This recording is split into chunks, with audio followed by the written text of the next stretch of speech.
Hello everyone, here is a very short video on how to make a twisted or a knotted headband.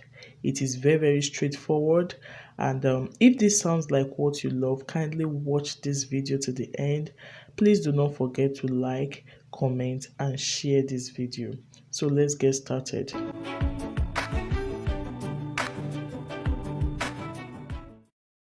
For this tutorial, I'll be needing majorly my fabric and my elastic band. So I had cut out 3 pieces, which I'll be leaving the measurement on the screen for you to see. But in this video, I didn't use the actual measurement, okay? So let's assume this is just like a template. But if you're an adult with head circumference of 23 inches, then this measurement on the screen will work very well for you.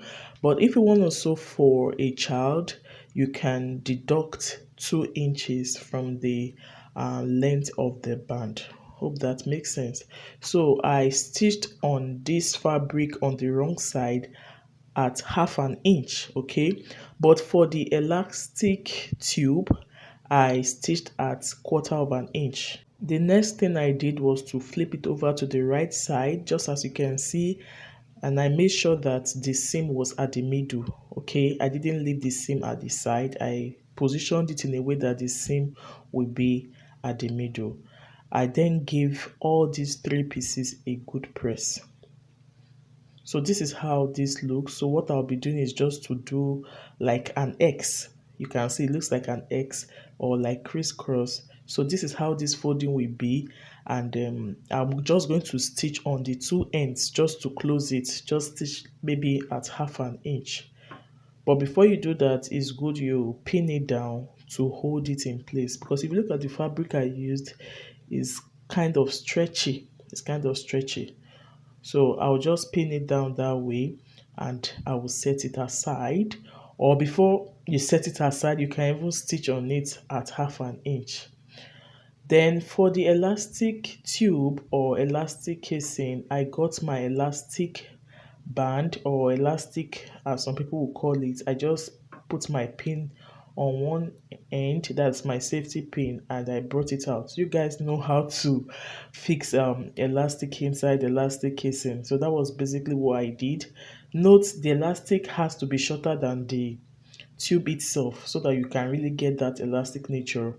And after doing that, I sew the ends of the elastic, and here I was actually closing or stitching on the foldings that I used the pin to hold the other time.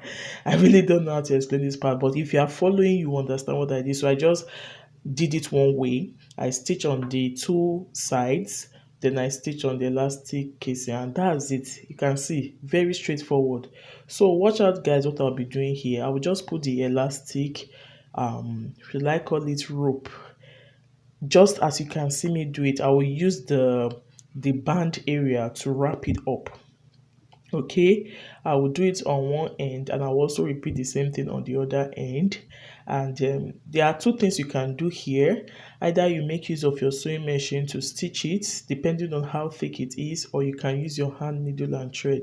So when I was done stitching, I think I used my machine to do that. You will just flip it, like flip it inside out, so that you won't see the stitches. Guys, you can see this was so easy to make. So if you found it helpful, please don't forget to like, comment, subscribe and share this video. See you all in my next one. Bye.